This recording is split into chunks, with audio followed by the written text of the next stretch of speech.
mwe mudukurikiye muzi gukoresha agakingirizo kingirizo ese Samu ntukaniye urabizi tanga ubuhamya ndi kumwe n'umutangabuhamya Samu twagiye urabizi nanjye mbyumva mu makuru wesa ntabwo washuka abantu baragafata aha kambe nkwa jigi urimo tubwira uko agakingirizo gakora twagiye baragafata bakabanza bakumva ko karimo umwuka nyine intoki zidahuriye bagakanze kumva ko karimo umwuka ariko ubwo wanarebye n'amatariki nyine warebye hariho amatariki komeza tarareba ngo harangiza nyine ngo hariho n'utwinyo ugakozaho urutoki gutya ngo utwinyo dukora ukoze urutoki kuki ngo kugakingiza hariho utuntu tumeze nk'utwinyo dufashe iki aho bagatabuye bagakura ku kandi kwa kundi batabura twa tundi tw'icyayi yego twaza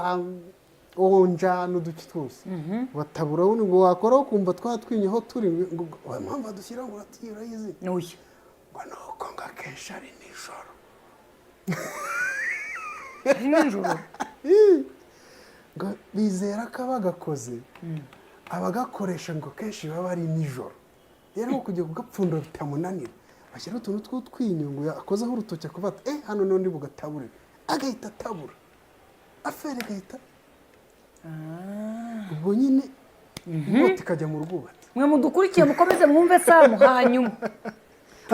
tugeze kugatabura komeza agakambara atese agakambara mu mutwe akambara yego ni isogisi rijya ku kirenge